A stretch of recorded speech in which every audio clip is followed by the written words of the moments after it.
మన జీవితంలో కొన్నిసార్లు అనుకోకుండా సడన్గా మనం తీవ్రమైన మానసిక వేదనకు గురైపోతూ ఉంటాం.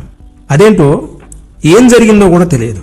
మనలో ఒక వేదన, ఏదో జరిగిపోతుంది, ఏదో అవుతుందేమో అన్న ఒక వేదన, బాధ, ఒక భావన, ఒక చింత. ఏం జరగదు కానీ ఏదో జరిగిపోతుంది అన్న ఒక తలంపు మన మనసులో రాజ్యం వెళ్తూ ఉంటుంది. కొన్నిసార్లు అలాంటి పరిస్థితుల్లో చిన్న పని ప్రారంభించినా అది జరగదు, మధ్యలోనే అడ్డగించబడతా ఉంటుంది. నిరాశకు లోనైపోతూ ఉంటాం, అనుకోని భయం కలుగుతూ ఉంటుంది, ఒంటరి అనే భావన కలుగుతూ ఉంటుంది. అసలు ఇవన్నీ డిప్రెషన్, డిసప్పాయింట్ ఇవన్నీ ఎందుకు కలుగుతాయి అంటే మన మీద ఒక అటాక్ అనేది జరిగింది. అది మనం గ్రహించకుండానే మన పనులు మనం చేసుకుంటూ ఉంటాం. ఈ అటాక్ అనేది ఒకే రోజు, ఒకే క్షణంలో, ఒకేసారి జరగలేదు. మనకు తెలియకుండా కొన్నిసార్లు సాతానుగాడు మరణాపేక్ష మార్గంలో మనం నడిపిస్తాడు. సూసైడ్ చేసుకోవాలి, నేను ఎందుకు బతకాలి, అసలు బ్రతికి నేనేం చేస్తున్నా, బ్రతికి ఏం సాధించాలి, ఈ తలంపులన్నీ కూడా సాతానుగాడు మన మనస్సు మీద, మన ఆలోచన కేంద్రం మీద అటాక్ చేసినప్పుడు కలుగుతూ ఉంటాయి. అసలు వాడు మన మీద ఎలా అటాక్ చేస్తాడు, ఇది కీలకమైన పాయింట్. సహజంగా మనందరం అనుకుంటాం, ఒక వ్యక్తి ఇంకొక వ్యక్తి మీద దాడి చేసినప్పుడు, లేదా ఒక వ్యక్తి తన ప్రత్యర్థి మీద దాడి చేసినప్పుడు ఎలాగైతే చాటుగా వచ్చి దాడి చేస్తాడో, సాతానుగాడు కూడా డైరెక్ట్గా మన మీద దాడి చేయకుండా ఇండైరెక్ట్ వేలో మన మీద దాడి చేస్తాడు. అలా దాడి చేసినప్పుడే మనం నిద్ర నుండి లేవగానే తీవ్రమైన మానసిక వేదన కలుగుతూ ఉంటుంది. అసలు ఏం జరిగింది, ఎందుకు వచ్చింది ఈ వేదన, ఏదో జరిగిపోతుంది. తీరా అక్కడ చూస్తే ఏం జరగదు, అక్కడ బాగానే ఉంటుంది. కానీ ఆ దాడి ఎక్కడ జరిగింది అని ఆలోచన చేస్తే అది మన మనస్సు, మనలో ఆలోచనను పుట్టించే ఆ కేంద్రం మీద జరిగింది. ఇది ఎలా జరుగుతుందంటే మనం ఎప్పట్లాగే మనం నిద్రపోతూ ఉంటాం. మీరు నిద్రపోతున్నప్పుడు మీకు స్పృహ అనేది ఉండదు. కొంతమంది నిద్రపోతున్నప్పుడు చూడండి, కప్పుకున్న దుప్పటి ఎటు పోయిద్దో తెలియదు, దోమ ఎటు వచ్చి ఎలా కుట్టిద్దో కూడా గ్రహింపు ఉండదు. చివరికి తూర్పున తలకాయ పెడితే తెల్లారేసరికి ఉత్తరానికో దక్షిణానికో తిరిగి పండుకొని ఉంటాడు. దీన్ని బట్టి మనకు అర్థమవుతుంది ఏంటంటే మనం నిద్రపోతున్నప్పుడు మనం స్పృహలో ఉండం. మనం స్పృహలో లేనప్పుడే, మనం గాఢ నిద్రలో ఉన్నప్పుడే దొంగోడు ఇంట్లో పడతాడు, దొంగతనం చేసుకుని అన్నీ దోచుకుని వెళ్ళిపోతాడు. మనకు ఎప్పుడు గాఢ నిద్ర వస్తుంది అని అంటే సహజంగా తెల్లవారుజామున 4వ జామున టైంలో మనకు మంచి ఎక్కువ గాఢ నిద్ర కలుగుతుంది. నైట్ షిఫ్ట్ చేసే వాళ్ళని కనుక మనం గమనిస్తే, నైట్ షిఫ్ట్ చేసేవాళ్ళు 2, 3 ఆ టైం వరకు ఏదో ఒక రకంగా నిద్రను ఆపుకోగలుగుతారు. కానీ ఇక 3 వస్తుందంటే 3, 4, 5 ఆ టైంలో మంచి నిద్ర టైం కాబట్టి ఆ టైంలోనే వీళ్ళందరూ కూర్పాట్లు పడతా ఉంటారు. Have you got my point? ప్రభుతో గడపాలి రాత్రి అంతా అనుకుని ప్రార్థనలో ఉన్నారు, ఆల్ నైట్ ప్రేయర్లో ఉన్నారు. ఎక్కువ మంది ఎప్పుడు నిద్రపోతూ ఉంటారంటే తెల్లవారుజాము వస్తున్న టైంలో గాఢ నిద్రలోకి వెళ్ళిపోతారు. 4వ జాము టైంలో ఎక్కువగా గాఢ నిద్రలోకి వెళ్ళిపోతూ ఉంటారు. దీన్ని మనం చాలాసార్లు చెప్పుకున్నాం. ఏంటంటే అది దట్ ఈజ్ డివైన్ అవర్ లేదా హోలీ అవర్ అని అంటారు. మనం ఎప్పుడైతే గాఢ నిద్రలోకి వెళ్తామో అప్పుడు సాతానుగాడు అటాక్ చేస్తాడు. చూడండి, మనం గాఢ నిద్రలోకి వెళ్ళినప్పుడు భౌతికంగా మనం స్పృహలో ఉన్నాం. రెండవది జరిగేది ఏంటంటే మనం గాఢ నిద్రలోకి వెళ్ళినప్పుడు మన మైండ్ అదృశ్య ప్రపంచానికి కనెక్ట్ అయిపోద్ది. అంటే ఇన్విజిబుల్ వరల్డ్ లేదా ఆత్మల లోకానికి మనం అందుబాటులోకి వెళ్తాం. మన శరీరం ఏమో స్పృహ కోల్పోయి నిద్రపోతా ఉంటుంది, రెస్ట్లో ఉంటుంది. చూడండి, మన ఆత్మ ఎప్పుడు కూడా బైబిల్ ఏమని చెప్తుంది, ఆత్మ నిద్రపోదు, మేల్కొనే ఉంటుంది. Have you got my point? అందుకే వాక్యం ఏమని చెప్పిందంటే శరీరం బలహీనమే, ఆత్మ ఎల్లప్పుడూ సిద్ధంగా ఉంటుంది. ఆత్మ అంటే మనలాగా ఆత్మ నిద్రపోదు, శరీరానికి రెస్ట్ కావాలి. ఈ శరీరం ఎప్పుడైతే గాఢ నిద్రలోకి వెళ్ళిద్దో ఆత్మ అంటే అదృశ్య లోకంలోనికి లేదా ఇన్విజిబుల్ వరల్డ్లోకి, అంటే మన మైండ్ ఆత్మల లోకానికి అందుబాటులోకి వెళ్ళిపోయింది. అప్పుడే చూడండి, ఆ టైంలోనే మనకి కలలు, దర్శనాలు కలుగుతూ ఉంటాయి. దేవుడు అలాంటి సమయంలోనే మనకి దర్శనాలను, కలలను మనకు అనుగ్రహిస్తాడు. అంటే మన మైండ్ లేదా మన ఆత్మల లోకంలోనికి వెళ్ళినప్పుడు దేవుడు అప్పుడు మనల్ని టచ్ చేస్తాడు. అప్పుడే మనకి స్వప్నాలు, దర్శనాలు కలుగుతాయి. అయితే కొందరు ఏమరపాటులో ఉంటారు. వేమరపాటులో ఉన్న వారిని ఎవరు టచ్ చేస్తారంటే సాతానుగాడు టచ్ చేస్తాడు. సాతానుగాడు స్వప్నాలు దర్శనాలు కూడా ఇస్తాడు. ఇదంతా మనకు తెలుసు. అప్పుడు వాడు ఏం చేస్తాడంటే వాడు టచ్ చేసినప్పుడు మనకు ఎలాంటి కళలు దర్శనాలు వస్తాయంటే లైంగికపరమైన కళలు వస్తాయి. ఇదేదో తప్పుగా అనుకోవద్దు మీరు. లైంగికపరమైన కళలు అందరికీ కలుగుతాయి. అంటే మనల్ని అటాక్ చేయడానికి వాడు సిద్ధంగా ఉన్నాడు అని అర్థం. లైంగిక పరంగా పాపం జరుగుతున్నట్లు లేదా మీరే పాపం చేస్తున్నట్లు వేరే వాళ్ళు మిమ్మల్ని పాపానికి ప్రేరేపిస్తున్నట్లు కళలు కలుగుతూ ఉండవచ్చు. అంటే దీన్ని బట్టి మనం ఏం అర్థం చేసుకోవాలంటే సాతానుగాడు మన మీద అటాక్ చేస్తున్నాడని అర్థం. రెండవది, మీ మైండ్ మీద డైరెక్ట్గా ప్రెషర్ పెడతాడు. ప్రెషర్ పెట్టి మీరు గాఢ నిద్ర నుండి మెలకు వస్తున్న సమయంలో మీకు ఏదో కారణం లేని ఒక భయంకరమైన తీవ్రమైన మానసిక వేదనను కలుగజేస్తాడు. మీరు ఆ తెల్లవారుజాము టైంలో మేలుకుంటున్నగానే ఒక భయం, ఒక వేదన, ఒక బాధ, ఏదో జరిగిపోతుంది, ఏంటో ఏదో అసలు అంత గందరగోళంగా అనిపిస్తూ ఉంటుంది. అసలు మనం ఎందుకు బ్రతుకుతున్నాం, ఎందుకు బ్రతకాలి, అసలు దేవుడు ఎవరు, అసలు నేనేంటి, నాకు ఈ పరిస్థితి ఏంటి, ఇలాంటి ఓ గందరగోళమైన పరిస్థితి, బ్రతుకుదామన్న ఆశ కూడా అనిపించదు. అలాంటి ఓ భయంకరమైన పరిస్థితుల్లో మనలో చాలామంది చేసే ఓ తప్పు ఏంటంటే, ఒక పొరపాటు ఏంటంటే ఇంకొంచెం సేపు పండుకుందామని మళ్ళీ దుప్పటి కప్పుకొని పండుకుంటారు. అసలు సిసలైన కీ పాయింట్ ఇక్కడే ఉంది. అలాంటప్పుడు సాతానుగాడు ఏం చేస్తాడంటే మన ఆలోచన కేంద్రం లోతుల్లోకి వెళ్ళిపోతాడు. అంటే మనం వాడికి అవకాశం ఇస్తున్నాం, రా బాబు రా రా రా రా, ఇంకా ఈ అటాక్ సరిపోలేదు, ఇంకా లోపలికి వెళ్ళిపో, నా హృదయ అంతరంగంలోనికి లోపలికి వెళ్ళిపో, నా ఆలోచన కేంద్రం మీద దాడి చేయని పర్మిషన్ ఇస్తున్నాం. వాడు ఏం చేస్తాడంటే అలా మెల్లగా మెల్లగా మెల్లగా గాఢ నిద్రలోనికి తీసుకెళ్ళిపోయి, నీకు తెలుస్తుంది అంటే అర్థం చేసుకోవాలి, మన పర్మిషన్ లేకుండా మన మీదకి వాడు అటాక్ చేయలేడు. ఇప్పుడు పర్మిషన్ ఎలా వచ్చిందంటే వాడు అటాక్ చేస్తున్నాడని నీకు తెలిసినా నువ్వేం చేస్తావు, కొంచెంసేపు పండుకుందాం, ఏంటి ఇది డిప్రెషన్ వస్తుంది ఏంటి, డిసప్పాయింట్ వస్తుంది ఏంటి, ఏంటి వేదన కలుగుతుంది, తీవ్రమైన మానసిక వేదన ఎందుకు కలుగుతుంది, కొంచెంసేపు పండుకుందాం, నిద్ర సరిపోలేదేమో అని మన నిద్రలోకి వెళ్ళిపోతాం. అప్పుడు వాడు ఏం చేస్తాడంటే డైరెక్ట్గా మన ఆలోచన కేంద్రం మీద దాడి చేసి దాన్ని స్వాధీనపరుచుకుంటాడు. ఇక నీ ఆలోచన అంటూ ఏది పనిచేయదు, మొత్తం వాడు గుప్పెట్లోకి నీ ఆలోచన కేంద్రాన్ని తీసుకుంటాడు. ఇప్పుడు వాడి ఆలోచనలు ఎలా ఉంటాయి మీ అందరికీ తెలుసు. వాడి ఆలోచనలు నేను క్రొత్తగా చెప్పాల్సిన అవసరం లేదు. నిరాశ, నిస్పృహ, ఒంటరితనం, అనుకున్న పనులు జరగట్లేదని ఒక రకమైన భయంకరమైన వేదన. ఇక చివరికి ఏం చేస్తారంటే వాడి ఆలోచనలన్నీ మన మీద ప్రయోగం చేయటం వల్ల మనం ప్రార్థన చేయటం మానేస్తాం. చాలామంది అంటారు ఈ మధ్య అసలు నేను ప్రార్థన చేయలేకపోతున్నాను బ్రదర్, ప్రార్థన చేద్దామని మోకాళ్ళు వేసినా కానీ ఇక నా వల్ల కావట్లేదని తూతూ మంత్రం 2 ముక్కలు చేసుకుని వెళ్ళిపోతున్నాను. ఎందుకు వాళ్ళు ప్రార్థన చేయట్లేదంటే వారి ఆలోచన పనిచేయట్లే, ఇప్పుడు వాడి ఆలోచన పనిచేస్తుంది. ఎవడాడు? సాతానుగాడు ఆలోచన పనిచేస్తుంది. సాతానుగాడు మరి ప్రార్థన చేయనిస్తాడు మనల్ని? వాడు అసలు ప్రార్థన చేయనీయడు. వాక్యం చదువుకొని ఇస్తాడా? రోజుకు 5 అధ్యాయాలు చదివే ఆత్మీయ సహోదరుడు 5 అధ్యాయాలు కాదు, 1 అధ్యాయం కూడా చదవట్లా. అసలు బైబిల్ చూస్తేనే అదేదో ఓ పుస్తకంగా చూసి అమ్మో ఇది వద్దులే అని చెప్పి వెళ్ళిపోతున్నాడు. ప్రార్థన చేద్దామని మోకాళ్ళు వేస్తే అబ్బో ఇప్పుడు ప్రార్థన చేయాలని చెప్పేసి ప్రార్థనకు దూరంగా జరిగిపోతున్నాడు. ఎందుకు జరుగుతుంది ఇదంటే ఇప్పుడు ఆ విశ్వాస యొక్క ఆలోచనలు పనిచేయట్లా, సాతానుగాడు ఆలోచనలు పనిచేస్తాయి. వాడి ఆలోచనలు ఏంటాయంటే ప్రార్థన చేయనీయడు, బైబిల్ చదవనీయడు. అలా మెల్లగా ఏం చేస్తాడంటే శరీరంతో చేయకూడని కొన్ని పాపాలు, తప్పులు చేయిస్తాడు. చివరికి ఏమంటాడంటే నువ్వంటే దేవుడికి ఇష్టం లేదు, అందుకే దేవుడు నీ జీవితంలో ఏం కార్యాలు చేయటం లేదు, నువ్వు నిష్ప్రయోజకుడివి, నిష్ప్రయోజకురాలివి, నువ్వు ఓడిపోయావు, ఇక నీ జీవితంలో ఎప్పుడు గెలవలేవు, అరే అనవసరంగా తప్పు చేసేవే. ఇవన్నీ కూడా ఎవరు తీసుకొస్తారంటే సాతానుగాడు నీ ఆలోచనల్లోకి వాడి ఆలోచనలను జొప్పించి అబద్ధాలు నీకు తెలియకుండానే నీలో ప్రచారం చేస్తాడు. ఇలా అనుకోకుండానే సూసైడ్ థాట్స్ వచ్చేస్తాయి. నేను ఇన్ని సంవత్సరాల నుంచి దేవుణ్ణి కోరుకున్నాను, ఆయన సన్నిధిలో గడిపాను, ఉపవాసం ఉన్నాను, రక్షణలోకి వచ్చాను, అయినా నా జీవితంలో కార్యాలు జరగలేదు.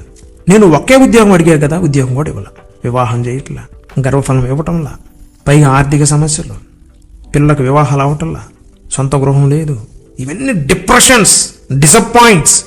అసలు నీ ఆలోచన కేంద్రం మొత్తం స్వాధీనం చేసుకున్నాడు శత్రువులు. అందుకే ఫినాన్షియల్ సిటీస్ మీద లేదా రాజధాని మీద దాడి చేసి మొదటిగా వాటిని స్వాధీనం చేసుకొని మిగతా దేశం మొత్తాన్ని హస్తగతం చేసుకుంటారు. ఇది లాజిక్. సాతానుగాడు కూడా అలానే చేస్తాడు. మన ఆలోచన కేంద్రం మీద దాడి చేసి దానిని స్వాధీనపరుచుకున్న తర్వాత మనలోకి డిప్రెషన్ తీసుకొస్తాడు. అసలు నేను అడుగుతా, మనకు తినడానికి తిండి ఉంది, కట్టుకోవడానికి బట్టలు ఉన్నాయి, చేసుకోవడానికి ఉద్యోగం ఉంది, దేవుడు చక్కని వివాహం చేశాడు, పిల్లలు ఉన్నారు, అన్నీ ఉన్నా సరే మనకెందుకు డిసప్పాయింట్ వస్తుంది? ఎందుకు తీవ్రమైన మానసిక వేదన కలుగుతుంది? ఎందుకు ఏదేదో ఊహించుకొని ఏదో జరగని దానిని జరిగినట్లుగా అనుకోవటం? ఏదైతే మనం అనుకుంటాం అదే మన మీదకి వస్తుందని యోబు ద్వారా మనం తెలుసుకున్నాం కదా. అయినా కానీ ఎందుకు ఇవన్నీ మన మీద అటాక్ జరుగుతున్నాయి అంటే, నీ మీద వాడు దాడి చేశాడు. ఫ్యూచర్ గురించి నువ్వు ఎక్కువగా ఆలోచిస్తున్నావు కదా. ఎందుకు ఆలోచిస్తున్నావు అంటే అది నీ ఆలోచన కాదు, వాడి ఆలోచన. బైబిల్ ఆలోచన, దేవుని ఆలోచన ఏంటంటే ఏ రోజు కీడు ఆ రోజే, ఏ రోజు మేలు ఆ రోజే, ఏ రోజు కూడు ఆ రోజే, ఏ రోజు బట్ట ఆ రోజే, ఏ రోజు నివాసం ఆ రోజే. ప్రతి క్రైస్తవుడు కూడా భూమి మీద ఇదే చివరి రోజు అన్నంతగా బ్రతకాలి అని ఓ భక్తుడు అంటాడు. అంతేగాని నువ్వు రేపటి గురించి పదే పదే ఆలోచిస్తూ నా ఉద్యోగం ఏమైపోయిద్దో, నా ప్రమోషన్ ఏమైపోయిద్దో, నా ఇంక్రిమెంట్ ఏమైపోయిద్దో, నా పిల్లలు ఏమైపోతారో. కొంతమందికి చూడండి సడన్గా వస్తాయి, వాళ్ళలోకి ఒక ఆలోచన వస్తుంది, ఏమంటే నా ఉద్యోగం పోతే నా భవిష్యత్తు ఏంటి? ఎంత భయంకరమైన ఆలోచన, డిప్రెషన్ తెలుసా? అసలు నీ ఉద్యోగం ఎందుకు పోయిద్ది? నువ్వు 3 పువ్వులు 6 కాయలుగా వర్ధిల్లుదువుగాక, నీకు పిలిచి నీ అధికారులే నీకు ప్రమోషన్ ఇంక్రిమెంట్ ఇచ్చుదురుగాక. అసలు నీ ఉద్యోగం ఎందుకు పోయింది? నీ ఆలోచన కేంద్రం మీద వాడు దాడి చేసి వాడి సొంత ఆలోచనలు నీలోకి జొప్పిస్తున్నాడు. అయితే ఇలాంటి పరిస్థితుల్లో అసలు మనం ఏం చేయాలి కదా, ఇది ప్రశ్న. మొట్టమొదటిగా మనం చేయాల్సిన మొదటి పాయింట్ ఏంటంటే, వాడు మనల్ని గాఢ నిద్రలోనికి తీసుకెళ్ళి అటాక్ చేస్తున్నాడని మనం తెలుసుకున్నప్పుడు వెంటనే మనం మేలుకోగానే వెంటనే మనం ఏం చేయాలి తెలుసా? చన్నీళ్లతో ముఖం కడుక్కొని, అవసరమైతే 2 పాటలు పాడి స్తుతి ఆరాధన చేసి వెంటనే మోకాళ్ళేసి ప్రార్థన చేసుకోవాలి. ఏ టైంలో అయినా సరే మీ మీద అటాక్ జరుగుతుంది అని మీరు తెలుసుకున్న మరుక్షణమే, ఏంటి ఈ తీవ్రమైన మానసిక వేదన ఎందుకు వస్తుంది, అసలు నేనేం చేశాను, ఏం జరగలేదు కదా, రాత్రి అంతా బాగానే జరిగింది, ఇప్పుడేంటి లేవగానే ఎలా జరుగుతుంది అని మీకు అనిపించినప్పుడు మీరు వెంటనే లేవాలి, చన్నీళ్లతో మొహం కడుక్కోవాలి, మోకాళ్ళు వేయాలి, స్తుతి ఆరాధన చేయాలి, పాటలు పాడాలి, చివరిగా మోకాళ్ళు వేసి ప్రార్థన చేయాలి. నిద్రపోవద్దు. వాడు మీకు స్పృహలో ఉన్నప్పుడే అటాక్ చేస్తాడు, స్పృహ కోల్పోయినప్పుడు చేయడు. అంటే వాడికి ఏం కావాలంటే మన పర్మిషన్ వాడికి కావాలి. మనం పర్మిషన్ లేకుండా వాడు రాలేడు. టచ్ చేసేదేమో స్పృహలో లేనప్పుడు, అంటే గాఢ నిద్రలో ఉన్నప్పుడు.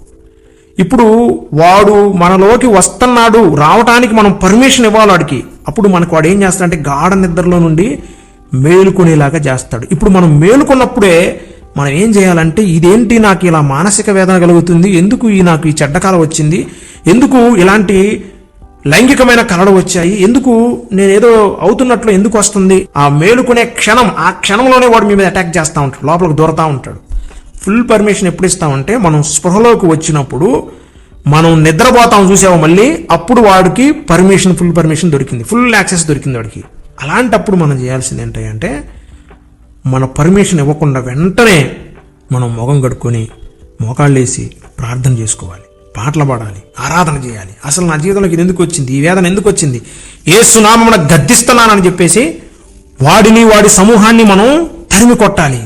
మనం చేస్తున్న మిస్టేక్ ఏంటి, వాడు అటాక్ చేస్తున్నాడని తెలిసి కూడా మనం ఏం చేస్తామంటే నిద్రపోతా ఉంటాం. వాడు వచ్చి మనలో కూర్చొని తిష్ట వేసి ఎయిర్టెల్ టవర్ లాగా, జియో టవర్ లాగా మన ఆలోచన కేంద్రం మీద టవర్ కట్టుకొని మనల్ని ఏలతా ఉంటాడు. అవే మనకు కలిగే negative thoughts, bad thoughts, suicide థాట్స్ని ఇంప్లిమెంట్ చేసి చివరికి మనం భూమి మీద లేకుండా చేస్తాడు. నా అంత భక్తురాలు లేరు, నా మీద వాడు అటాక్ చేయలేడు అని అనుకున్న రాదు. వాడు ఏ విధంగా అయినా, ఎంత గొప్ప భక్తులనైనా పడగొట్టగలడు. ఏమరపాటుగా ఉంటే పడగొడతాడు. కొంతమందికి నీళ్ళల్లో కొట్టుకుపోతున్నట్టు కల వస్తుంది, సముద్రంలో మునిగినట్లుగా కళ్ళు వస్తాయి. ఇవి ఏ దురాత్మలు అంటే సముద్ర అగాధములో ఉన్న కొన్ని దురాత్మలు నీ మీద దాడి చేస్తున్నాయని అర్థం. లైంగికపరమైన కళలు, లైంగికపరమైన విషయాలు నీ కళ్ళలో జరుగుతున్నాయి అంటే ఇక మేము చెప్పాల్సిన అవసరం లేదు. పిచాచులు, కామ పిచాచులు మీ మీద దాడి చేస్తున్నాయని అర్థం. అంటే సాతానుగాడు మన పర్మిషన్ లేకుండా మన ఆలోచన కేంద్రం మీద కానీ, మన ఆత్మ మీద కానీ వాడు దాడి చేయలేడు. ఒకటి మనం ఏం చేయాలి అలాంటప్పుడే మనం ఏమరపాటుగా ఉండకుండా దుష్టుణ్ణి ఎదిరించాలి. ఎలా ఎదిరించాలి? వెంటనే మోకాళ్ళు వేయాలి. నిద్రపోవద్దు, లేవాలి, లేచి మోకాళ్ళు వేసి ప్రార్థన చేయాలి, వాడిని గద్దించాలి. యాకోబు గారు అంటాడు, యాకోబు పత్రిక 4:7 అపవాదిని ఎదిరించుడి, అప్పుడు వాడు మీ యొద్ద నుండి పారిపోవును. వాడు అటాక్ చేయడానికి వచ్చినప్పుడు మీరు ఏం చేయాలి? దొంగోడు మీ ఇంట్లో పడుతున్నప్పుడు మీరు ఏం చేయాలి? మనం నిద్రపోతే వాడు ఏం చేస్తాడు? లోపలికి ప్రవేశిస్తాడు. మొదటిగా మనం జాగ్రత్తగా ఏమరపాటు లేకుండా అన్ని తాళాలు వేసుకొని పండుకోవాలి. రెండవది, మన మీద అటాక్ చేయకుండా వచ్చిన దొంగోడు కత్తితోనూ రాడ్డుతోనూ వెపన్స్తో అటాక్ చేయకుండా వేమరపాటు లేకుండా మనం జాగ్రత్తగా ఉండాలి. మూడవది, వాడు మన మీద దాడి చేయబోయే లోపే మనం ఏం చేయాలి? తిరిగి దాడి చేయాలి. అయితే ఆత్మీయ క్రైస్తవుడు శరీరపరమైన యుద్ధాల కంటే కూడా ఆత్మీయ యుద్ధాలే ఎక్కువ చేస్తాడు. Have got my point? మనం ఏమనుకుంటున్నాం చెప్పనా? బ్రదర్, నాకు వచ్చిన ఈ శరీరపరమైన రోగాలు, అప్పుల సమస్యలు, ఆర్థిక సమస్యలు, కుటుంబ సమస్యలు, పిల్లల మాట వినకపోవటం, వివాహం జరగకపోవడం, ఇవన్నీ కూడా భౌతికమైనవి కదా. వీటిని చూసినప్పుడు మనం అనుకుంటాం, తట్టుకోలేకపోతున్నానండి, భరించలేకపోతున్నాను అని అంటాం. అసలు ఈ యుద్ధం కాదు, ఆత్మీయ యుద్ధం భీకరంగా ఉంటుంది. ప్రభువారు ఒక మాట అంటాడు, మత్తయి సువార్త 16:19 భూమి మీద మీరు ఏది బంధిస్తారో అది పరలోకంలో బంధించబడింది. మన సొంతగా మనం దేనిని కూడా బంధించలేము. శత్రువుని మన సొంతగా బంధించలేమండి. మన శక్తి సరిపోదు. మనం శరీర సంబంధులం. మన ఆత్మ కూడా వారిని ఒక్కడిగా ఎదుర్కోలేడు. కాబట్టి మనకు పరలోక సైన్య సమూహం యొక్క సహాయం కావాలి. మరి అది ఎలా వస్తుంది బ్రదర్? ఎలా వస్తుంది? సింపుల్. వాడు దాడి చేస్తాడని తెలిసినప్పుడు నువ్వు మోకాళ్ళేసి ప్రార్థన చేయాలి. ఎలా గద్దించగలం? ప్రార్థన ద్వారానే గద్దించగలం. ప్రార్థన ద్వారానే వాడిని ఎదిరించగలం. అందుకే divine hour is most important hour. ఆ టైంలో మీరు మేలుకొని ప్రార్థన చేయండి. అసలు అటాక్ అనేది జరగదు. ఎందుకు తెల్లవారుజాము లేచి ప్రార్థన చేసుకోమంటారంటే పెద్దోళ్ళు, ఆ టైంలో దేవుడు టచ్ చేస్తాడు, ఏమరపాటుగా ఉంటే సాతానుగాడు కూడా టచ్ చేస్తాడు. కాబట్టి ఆ టైంలో నువ్వు మేలుకొని ప్రార్థన చేస్తే దేవుడే నీ దగ్గరకు వస్తాడు. మోకరించే వాడు ఎదుట సాతానుగాడు నిలబడలేడు, పరుగులు తీసి పారిపోతాడు. అంతే, వాడికి భయం. ప్రార్థన చేసే వాళ్ళని చూస్తే వాడికి భలే భయం, అసలు ఉండడు. ఎదిరించడం అంటే ఎలా ఎదిరించం? మన యుద్ధము, మన యుద్ధోపకరణాలు, మన మోకాళ్లే. ఈ మోకాళ్ళ అనుభవం చూసినప్పుడు వాడు పారిపోతా ఉంటాడు. నీ మోకాళ్ళు భూమిని తాగితే నీ ఆత్మ పరలోకాన్ని వేడుకుంటా ఉంటుంది. పరలోకంలో ఉన్న దేవదూతల సమూహం అంతా దిగి వస్తారు. ఇంకా వాడు నిలబడతాడా? పారిపోతాడు. పేతురు గారు అంటాడు, పేతురు పత్రిక 5:8-9 పేతురయ్య గారు ఏమంటున్నాడంటే, మీరు నిబ్బరమైన బుద్ధి గలవారై మెలకువగా ఉండండి. ఇది రెండోది. పేతురయ్య గారు, ఇప్పుడు మేము మెలకువగా లేకపోతే ఏం జరిగిద్ది? ఏం లేదు, మీరు మెలకువగా లేకపోతే మీ విరోధి అయిన అపవాది గర్జించు సింహం వలె ఎవరిని మృంగుదునా అని వెదుకుచూ తిరుగులాడుచున్నాడు. అంటే వాడిని సింహంతో పోలుస్తున్నాడు. అంటే ఇది శరీరపరమైన సింహం కాదండి, శరీరాన్ని మింగే సింహం కాదు, ఇది ఆత్మను మింగిద్ది, ఆలోచనలను మృంగివేస్తుంది. మనం దేవుని వైపు వెళ్లకుండా వాడు మనల్ని మింగేస్తాడు, లాగేస్తాడు. వాడు అగ్నిగుండంలో తోసేసుకుంటా ఉంటాడు. కాబట్టి ఈ స్పిరిచువల్ వార్ఫేర్ ఎప్పుడు జరిగిద్దంటే ఎక్కువగా తెల్లవారుజామున జరిగిద్ది. కాబట్టి మనం ఆ స్పిరిచువల్ వార్ఫేర్లో మనం శరీరపరమైన వెపన్స్ ధరించుకొని పోతే గెలవలేము. స్తుతి, ఆరాధన, మోకరించి ప్రార్థన చేయటమే మనకి ఇవ్వబడిన బలం, శక్తి. 91వ కీర్తన 13వ చరణంలో, నీవు సింహములను నాగుపాములను త్రొక్కెదవు, కొదమ సింహములను భుజంగములను అనగద్రొక్కెదవు అని రాయబడింది. ఇంగ్లీష్ బైబిల్లో ఉంటుంది. ఇక్కడ లైన్ కనిపిస్తుంది, ద యంగ్ లైన్ కూడా కనిపిస్తుంది. కొదమ సింహములు అంటే యంగ్ లైన్, అంటే దెయ్యాలు, దెయ్యపు పిల్లలు. అంటే కేవలం పెద్ద దెయ్యాలే వచ్చి కాదు, కానీ పిల్ల దెయ్యాలు కూడా అటాక్ చేస్తాయి అని చెప్తున్నాడు. వీటిని త్రొక్కుటకు దేవుడు మనకి శక్తినిచ్చాడు. యేసుక్రీస్తు ప్రభువారి దగ్గరికి శిష్యులు వచ్చి, ప్రభువా మేము దెయ్యాలను వెలకొడుతున్నామని కూడా చెప్పారు. ప్రభువారు అక్కడ ఒక మాట అంటాడు, లూకాసు వార్త 10:19 ఇదిగో పాములను తేళ్లను త్రొక్కుటకును శత్రు బలమంతటి మీదను మీకు అధికారం అనుగ్రహించి ఉన్నాను, ఏదియు మీకెంత మాత్రమును హాని చేయదు. అసలండి దెయ్యాలను త్రొక్కటం ఇట్ ఈజ్ సింపుల్ థింగ్ అంటున్నాడు. సాతాని సమూహాన్ని, వాడి యొక్క అధికారాన్ని, వాడి పిల్ల దెయ్యాలని, వీటన్నిటినీ త్రొక్కటం చాలా సింపుల్. ఆ కింద మాట చాలా బాగుంటుంది చూడండి. అయినను దెయ్యములు మీకు లోబడుచున్నవని సంతోషింపక మీ పేర్లు పరలోకమందు రాయబడి ఉన్నవని సంతోషించుడని చెప్పాడు. అంటే అసలు దెయ్యాలను దొక్కటం, సాతానును గద్దించటం, వాడిని మన దగ్గర నుండి తరిమి కొట్టడం, వాడి అటాక్ని తిప్పి కొట్టడం, ఇట్ ఈజ్ సింపుల్ థింగ్. ఇది మీకు సింపుల్ థింగ్. నా యందు మీరుంటే ఇది మీకు చిన్న విషయం. మీరు దేన్ని బట్టి సంతోషించాలంటే పరలోకంలో మీ పేర్లు ఉన్నందుకు సంతోషించండి. ఇది కావాలి మీకు. దెయ్యాలు అటాక్ చేస్తున్నాయి, నాకు డిప్రెషన్ వస్తుంది, నేను డిసప్పాయింట్ అయిపోతున్నాను, నాకు బ్యాడ్ థాట్స్ వస్తున్నాయి, సూసైడ్ థాట్స్ వస్తున్నాయి, నెగిటివ్ థాట్స్ వస్తున్నాయి, ఇక నేను బతకడానికి నాకు ఇష్టం లేదు. అసలు ఇవన్నీ కూడా simple thing. Do you understand? వాడి బలమంతటి మీద మీకు అధికారము అనుగ్రహింపబడి ఉంది.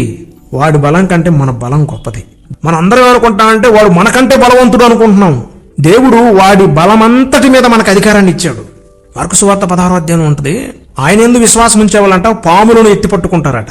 ఈ పాములు, తేళ్లు శరీర సంబంధమైనవి కావు, ఆత్మ సంబంధమైన దురాత్మలు. వీటి మీద మనకి ఫుల్ పవర్ ఇచ్చాడు దేవుడు. వాడి అటాక్ ని తిప్పికొట్టే శక్తి మనకి ఇచ్చాడు దేవుడు. అందుకే యాకోబు గారు ఏమంటాడు, వాడిని సింపుల్ గా మీరు గద్దించండి చాలు. సాతాను గాడండి సర్పెంట్, కాలకోట విషంతో నిండిన సర్పం. అసలు వాడు నీ మీద ఎందుకు కుట్ర చేస్తున్నాడంటే వాడికి దక్కని పరలోకం నీకు దక్కకుండా చెయ్యాలి. ఇది వాడు టార్గెట్. అందుకోసం వాడు మీ మీద టార్గెట్ చేసి మిమ్మల్ని బలి పశువులను చేయాలని, మీ ఆలోచన కేంద్రాన్ని స్వాధీనపరచుకోవడం కోసం అటాక్ చేస్తాడు. అందుకోసం రోమపత్రిక 16వ అధ్యాయము 20వ వచనంలో అపోస్తుడైన పౌలు గారు అన్నాడు, సమాధానకర్తయగు దేవుడు సాతానుని మీ కాళ్ల క్రింద శీఘ్రముగా చితక ద్రొక్కించునుగాక. దేవుడు సమాధానానికి కర్త. బ్యాడ్ థాట్స్ కి, సూసైడ్ థాట్స్ కి, నెగిటివ్ థాట్స్ కి, వేదనలకి, శోధనలకి, శ్రమలకి, కష్టాలకి, అప్పులకి, ఆర్థిక సమస్యలకి, మీ జీవితాల్లో చిన్న చిన్న కార్యాలు కూడా జరగకుండా అడ్డగించడానికి కర్త కాదు. He is the prince of peace. ఆయన సమాధానకర్త. నా శాంతిని మీకు అనుగ్రహించి ఉన్నానన్నాడు. కాబట్టి మనం ఎప్పుడు కూడా ఆ సమాధానకర్తను వేడుకోవాలి. శీఘ్రమే నా యొద్దకు వచ్చిన ఈ సాతానుగాన్ని నా కాళ్ల క్రింద తొక్కుటకు నాకు శక్తినివ్వు ప్రభువా అని అడగాలి. మీకు బ్యాడ్ థాట్స్ వస్తున్నప్పుడు, సూసైడ్ థాట్స్ వస్తున్నప్పుడు, నెగిటివ్ థాట్స్ వస్తున్నప్పుడు, వాడు మీ మీద అటాక్ చేస్తున్నాడని మీరు తెలుసుకున్నప్పుడు వెంటనే మీ పాదాల కింద తొక్కాలి. మీరు ప్రార్థన చేస్తున్నప్పుడు ఇలా అనుకోండి, వాడిని కాళ్ళతో తొక్కుతున్నట్లుగా. కొంతమంది మాలిష్ కూడా చేస్తారు కాళ్ళతో. జాగ్రత్త, మాలిష్ చేయడం అంటే ఎక్కడ దెబ్బ తగిలిద్దో అని మాలిష్ కొడతా ఉంటారు. వాడు మాలిష్ చేస్తే అబ్బా బాగుంది బాగుంది అంటాడు. మాలిష్ కాదు, తొక్కుతా ఉండాలి. యేసు రక్తాన్ని ప్రోక్షణ చేస్తూ వాడు మీ ఆలోచన కేంద్రాన్ని ఆక్రమిస్తున్నాడని లేదా మిమ్మల్ని స్వాధీనపరచుకోవాలని వాడు చూస్తున్నాడని మీరు తెలుసుకున్నప్పుడు వెంటనే వాడిని కాళ్ళ కింద వేసి తొక్కుతూ ప్రార్థన చేయాలి. 2 చేతులు ఎత్తాలి, కాళ్ళతో తొక్కుతూ ఉండాలి. యేసు నామమున నా పాదముల క్రింద సాతానుగాన్ని త్రొక్కిస్తున్న యేసయ్యకు స్తోత్రం కలుగునుగా కానీ మీరు తొక్కుతూ ప్రార్థన చేయాలి. 2 చేతులు అల్లాడిస్తూ స్తుతులు చెప్తా ఉండాలి, వాడిని తొక్కుతూ ఉండాలి. ఒక్క తొక్కుడికి భూలోకంలో దక్కితే పాతాళంలో తేలన్నాడు. మళ్ళీ ఎప్పుడు కూడా నీ మీద అటాక్ చేయకుండా అంతగా తొక్కాలి. నీకొచ్చే ఏవి రాకుండా పోవు, పోయేవి పోకుండా పోవు. వాటి గురించి దిగులు చింత పెట్టుకోవద్దు. ఈ దిగులు చింత తీసుకొచ్చేది వాడే. పాపం నువ్వు మంచిదానివే, నువ్వు మంచోడివే, నీ తప్పేం లేదు. కానీ నువ్వు ఒక చిన్న పొరపాటు చేస్తున్నావు. తలుపులు బార్లకు తీసి కూర్చుంటున్నావు, తలుపులు బార్ల తీసి పండుకుంటున్నావు. అది నువ్వు చేస్తున్నా ఏమరపాటు. మెలకుగా ఉండమని చెప్పాడు. మెలకుగా ఉండు. గాఢ నిద్రలోకి పోయినప్పుడు ఇన్విజిబుల్ వరల్డ్కి కనెక్ట్ అవుతావు. అప్పుడు దేవుడు టచ్ చేస్తాడు. దేవుడు టచ్ చేస్తే యోసేపుని టచ్ చేశాడు, యోసేపు ఆశీర్వదించబడ్డాడు. దానియేలుని టచ్ చేశాడు, దానియేలు ఆశీర్వదించబడ్డాడు. అబ్రహామును కూడా టచ్ చేశాడు. దర్శనాల ద్వారా అబ్రహాం ఆశీర్వదించబడ్డాడు. టచ్ చేస్తాడు. ఆయన టచ్ చేస్తే ఆశీర్వాదం అద్భుతంగా ఉంటుంది. సాతానుగా టచ్ చేస్తే ఇక అంతే, భూమి మీద మనం గడపడం. కాబట్టి నా ప్రియమైన సహోదరి సహోదరుడు, మనం హేమరపాటుగా ఉండొద్దు. మనం బలహీనం కాదు, మనకు పూర్తి అధికారాన్ని దేవుడు ఇచ్చాడు. ఆయన చిందించిన రక్తము ద్వారా పూర్తి అధికారం దేవుడు మనకిచ్చాడు. ఇది చాలా సింపుల్ థింగ్, కానీ మనలో చాలా మంది వాడి చేతుల్లో బలైపోతున్నారు. ఈ మధ్య ఒక సహోదరి, మంచి భర్త, మంచి పిల్లలు, అత్తామామలు కూడా చాలా చక్కగా చూసుకుంటారు. కుటుంబం చాలా పెద్ద కుటుంబం. ఇక ఆమె ఏం లేదు, ఆమెను కాలు కింద పెట్టకుండా బాగా చూసుకుంటున్నారు. ఏదో ఇంటి పనులు చేసుకుని కాలయాపన చేస్తుంది. భర్త కూడా చాలా మంచివాడు. ఒక్క మాట అనేవాళ్ళు లేరు, కొట్టేవాళ్ళు లేరు, తిట్టేవాళ్ళు లేరు. చర్చికి వెళ్తారు, కుటుంబం బాగుంది. అనుకోకుండా ఒకరోజు అర్ధరాత్రి గావు కేక. ఏంటయ్య అంటే ఆ సహోదరి ఉరిపోసుకొని చనిపోయింది. అరే ఏమైంది అని ఎంక్వైరీ చేస్తే ఎక్కడ లోపం లేదు. ఒక ఉత్తరం దొరికింది. ఆ ఉత్తరం ఏమి రాసిందంటే, నా అత్త మంచిది, నా మామ మంచోడు, నా భర్త మంచోడు, నా పిల్లల మంచోళ్ళు, అందరూ మంచోళ్ళే. నా సావుకి ఎవ్వరు కారణం కాదు. ఎందుకో నాకే బ్రతకాలనిపించడం లేదు. అసలు ఎందుకు బ్రతుకుతున్నాను, ఎందుకు ఈ భూమి మీదకి వచ్చాను, అసలు ఏంటి నా జీవితం అర్థం కావట్లా, అయోమయంగా ఉంది. ఎందుకులే చచ్చిపోతే బాగుండు, ఎందుకు ఈ భూమి మీద మనం ఏంది, అసలు ఈ పనులన్నీ ఏంది అనిపించింది. అందుకే సూసైడ్ చేసుకున్నానని లెటర్ రాసి సంతకం చేసి చనిపోయింది. అంటే ఒక రోజులోనే ఆమె సూసైడ్ చేసుకోలా. వాడు మెల్లగా అటాక్ చేసి మొత్తం ఆక్రమించుకొని, ఆలోచన కేంద్రాన్ని ఆక్రమించుకొని, ఆమె ఆలోచనల్లో సాతాను యొక్క ఆలోచనలు జొప్పించి ఇక ఆమె ఆలోచనలు పనిచేయకుండా మొత్తం వాడే పూనుకుని వాడు గర్జించు సింహం వల్ల మృంగుతాడు అంటున్నాం కదా, ఇదేం మృంగటం అంటే. రెండవది ఎలా మృంగుతాడంటే, పాపం ఆధ్యాత్మికంగా బ్రతికే ఉంటారు కానీ సున్నం కొట్టిన సమాధుల వలె బ్రతుకుతూ ఉంటారు. అంటే చర్చికి పోతారు, ప్రార్థన చేసుకున్నట్టు ఉంటారు కానీ ఆజ్ఞల్లో ఒక్కటి పాటించరు, ఇష్టానుసారంగా బ్రతుకుతారు. సున్నం కొట్టిన సమాధులు అంటే పరిసేడు వలె బ్రతుకుతూ ఉంటారు అన్నమాట. అంటే వాళ్ళు శరీరపరంగా చావలా, ఆత్మీయంగా చచ్చారు, ఆత్మలో చచ్చారు, పూర్తి దురాక్రమణ జరిగిపోయింది. అలాంటి వారి వలన సంఘానికి క్షేమం కాదు. అసలు ఇప్పుడు సంఘానికి ఎక్కడి నుంచి అటాక్ జరుగుతుంది అనుకుంటున్నారు? మనందరం అనుకున్నట్లు మతోన్మాదుల వలన, తీవ్రవాదుల వలన, ఉగ్రవాదుల వలన, కులవాదుల వలన కాదు. సంఘంలోనే ఉండి చచ్చిన వారు ఉంటారు కొంతమంది, ఆత్మలో చచ్చిన వాళ్ళు రాజకీయాలు చేస్తారు, సంఘాన్ని విచ్ఛిన్నం చేస్తారు, పాస్టర్ గారికి ఎదురు తిరుగుతారు, విశ్వాసుల్ని విచ్ఛిన్నం చేసి ఇంకా సంఘాలు కట్టుకుంటా ఉంటారు. అసలు అదంతా ఒక రకమైన ఇదిలో వెళ్ళిపోతూ ఉంటారు. వాళ్ళు ఆత్మీయంగా చచ్చిన వాళ్ళు అనమాట. కాబట్టి అటాక్ జరుగుతున్నప్పుడు మనం చేయాల్సిన పని ఒకటి, వెంటనే నీళ్లతో మొంగడుకోవాలి, మోకరించాలి, స్తుతి ఆరాధన చేయాలి, ప్రార్థన చేయాలి, వాడిని గద్దించి అక్కడి నుండి తరిమివేయాలి. రెండు, నీకు అధికారం ఉంది కాబట్టి నీ కాళ్ళ క్రిందేసి వాడిని తొక్కాలి. మాలిష్ కాదు, పాతాళంలోకి దిగిపోయేలాగా, ఇక్కడ దొక్కితే పాతాళంలో తేలేలాగా దొక్కాలి. వాడి పిల్ల దెయ్యాలను దొక్కాలి, వాడిని కూడా దొక్కాలి. అయితే ఇదంతా కూడా కేవలం ఒకే రోజు మనకి రాదు, ఇది అనుభవంలోకి తీసుకురావాలి. ఇది చివరి పాయింట్. ఒకే రోజు మనకి ఈ శక్తి రాదు, ఈ అధికారం రాదు, లేదా ఈ బలం, ఇదంతా మనకి ఎక్స్పీరియన్స్ ద్వారా వస్తాయి. అనుభవంలోకి తీసుకురావాలి దీన్ని అంతటిని. ఇప్పుడు మనం వాక్యం చెప్పుకున్నాం, అయితే అది అనుభవం లేకపోతే మనం శక్తిని పొందుకోలేము. కాబట్టి దీనిని మనం రెగ్యులర్గా ప్రాక్టీస్ చేయాలి. Practice makes man perfect. అపవాదికి మీరే సరైన విరోధి యేసు ప్రభు తర్వాత అన్నట్టుగా మీరు వాడిని తొక్కే ఆ క్రమాన్ని మీరు అనుభవంలోకి తీసుకొచ్చుకోవాలి. ప్రతిరోజు లేవాలి, వాడిని తొక్కుతా ఉండాలి. తొక్కుతుంటే వాడు పాతాళంలోకి దిగిపోతా ఉంటాడు. ఇంకెప్పుడు కూడా మీ మీద కానీ, మీ కుటుంబం మీద కానీ, మీ పిల్లల మీద కానీ, మీ భర్త మీద కానీ, మీ సంఘం మీద కూడా వాడు అటాక్ చేయలేడు. అయితే దీన్ని మనం ఏం చేయాలంటే అనుభవంలోకి తెచ్చుకోవాలి. ప్రభు వారు అన్నాడు, మీరు భూమి మీద ఏది బంధిస్తారో పరలోకంలో కూడా అదే బంధించబడింది. ఇది ఒక అనుభవం. మీరు బంధించాలంటే మీ శక్తి సరిపోదు, పరలోకం యొక్క సహాయాన్ని పొందుకొని మీరు బంధించాలి. శీఘ్రమే నా ప్రభు సమాధానకర్త అయిన దేవుడు సాతానును మీ కాళ్ళ కింద శీఘ్రమే చేతక ద్రొక్కునుగాక. వాడి యొక్క సైన్య సమూహం అంతా పాతాళంలో మీ ద్వారా నా ప్రభు తొక్కించి బంధించునుగాక. ఆమేన్. యేసుని నామములో మన బాధలు పోవును, దుష్టాత్మలు పారిపోవును, శోధనలో జయమొచ్చును, మృతులకు నిండు జీవమొచ్చును, హృదయములో నెమ్మదొచ్చును. యేసు రక్తముకే, యేసు నామముకే యుగ యుగములకు మహిమే. అభిషిక్తులకు తన దాసులకు ప్రతి సమయమున జయమే. శ్రీ యేసుని నామములో మన బాధలు పోవును, దుష్టాత్మలు పారిపోవును, శోధనలో జయమొచ్చును, మృతులకు నిండు జీవమొచ్చును, హృదయములో నెమ్మదొచ్చును.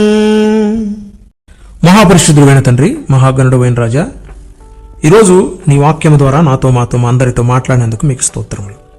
మా జీవితంలోకి వచ్చే ప్రభా నెగిటివ్ థాట్స్, ఆందోళనలు, బ్యాడ్ థాట్స్, సూసైడ్ థాట్స్, ఇవన్నీ కూడా మా ద్వారా కలిగేవి కాదు, మీ ద్వారా కూడా కలిగేవి కావు.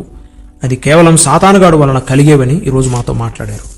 పరిశుద్ధుడా, వాడిని త్రొక్కుటకు, వాడిని పాతాళంలో బంధించుటకు మాకు అధికారం ఇచ్చున్నావు. అది ఎరిగి మేము మెలకుగా ఉన్నట్లుగా మమ్మల్ని బలపరచండి. వాడిని ఎదిరించున్నట్లుగా, వాడి తలను చితకగొట్టునట్లుగా మాకు శక్తినివ్వండి. మాకు ఇప్పటికే మీరు అధికారం ఇచ్చి ఉన్నారు. మేము ఏమరపాటుగా లేకుండా మెలకువగా ఉండి ప్రార్థన చేసుకునే కృపను మాకు ఇవ్వండి. ఆ డివైన్ అవర్లో లేచి నిత్యము ప్రార్థించే అనుభవాల్లోకి మమ్మల్ని నడిపించండి. నిద్రమత్తు, సోమరితనం మాలో నుండి తొలగించండి. శరీరము బలహీనమే, ఆత్మ సిద్ధం అని నీ వాక్యము సెలవిస్తుంది. ఈ బలహీనమైన శరీరాన్ని లోపరుచుకోవడం కోసం సాతానుగాడు నిత్యము ప్రయత్నం చేస్తున్నాడు.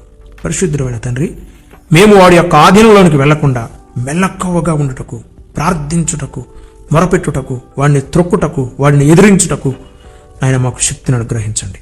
నా బిడ్డలు ఎందరైతే సూసైడ్ థాట్స్తో బాధపడుతున్నారో, నెగిటివ్ థాట్స్తో బాధపడుతున్నారో, అయా బ్యాడ్ థాట్స్తో బాధపడుతున్నారు, అయా వేదన, శోధన, శ్రమలతో నిందించబడుతూ అవమానించబడుతున్నారు, బ్రతుకు మీద ఇక ఆశ లేదు అని ఒంటరితనాన్ని, వేదనను భరించలేకపోతున్నారు.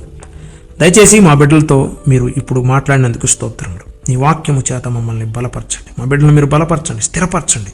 విశ్వాసంలో స్థిరముగా పాతుకుపోనట్లుగా శక్తిని అనుగ్రహించండి. పరిశుద్ధుడా, అప్పుల సమస్యలు, ఆర్థిక సమస్యలు, కుటుంబ సమస్యలు, వ్యక్తిగత సమస్యలు, కోర్టు సమస్యలు, అనారోగ్య సమస్యలు, అయా వివిధ రకాలైన సమస్యలతో బాధపడుతున్న బిడ్డలకు స్వస్థత, సమాధానం, విడుదల ప్రకటించండి. వివాహం కొరకు ఎదురు చూస్తున్న బిడ్డల యొక్క పరిశుద్ధమైన వివాహాలు ఈ సంవత్సరం మీరు ఘనముగా జరిగించండి. గర్భఫలం లేని బిడ్డలకు గర్భఫలాన్ని ఇవ్వండి. చదువుకుంటున్న బిడ్డలకు జ్ఞానమునివ్వండి. అయ్యా రిజల్ట్ కొరకు ఎదురు చూస్తున్నారు, ఎగ్జామ్స్ రాస్తున్నారు.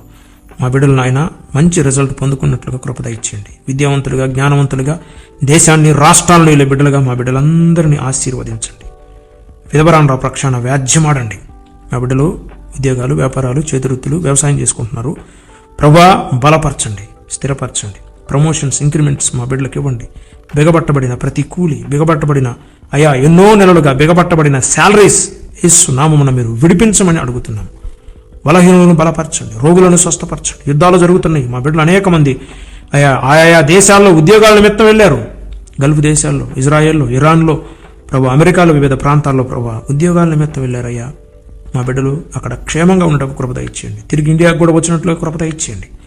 అమాయకమైన ప్రజలు యుద్ధాల వలన నష్టపోతున్నారు. దయచేసి మీరే నీ శాంతిని నా ప్రభు ప్రజల మధ్య నెలకొల్పమని అడుగుతున్నాను. పరిశుద్ధుడైన తండ్రి, మమ్మల్ని ఆత్మీయంగా, ఆరోగ్యంగా, ఆర్థికంగా బలపరచండి.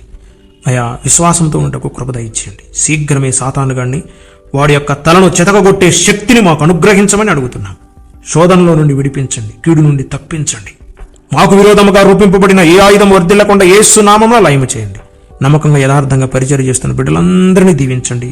మా బిడ్డల యొక్క పరిచర్యను, సంఘాలను విస్తరింపచేయండి. నీ కృపాహస్తాలకు మమ్మల్ని మేము సమర్పించుకున్నాం. ఈ పరిచర్య అంతా నీకు మహిమకరముగా, మా అందరికీ ఆశీర్వాదకరముగా నడిపించమని ఈ ప్రార్థనలో ఏకీభవించిన ప్రతి బిడ్డని మీరు బలపరిచి స్థిరపరచండి. సొంత గృహాలు లేని వారికి సొంత గృహాలు ఇవ్వండి. మా బిడ్డలు ఏవేవైతే నీ సన్నిధిలో అడుగుతున్నారో అడిగినవన్నిటిని పొందుకున్నటకు కృప దయచేయండి. యేసుక్రీస్తు నామములో అడిగి వేడుకొని పొంది ఉన్నాము తండ్రి, ఆమేన్.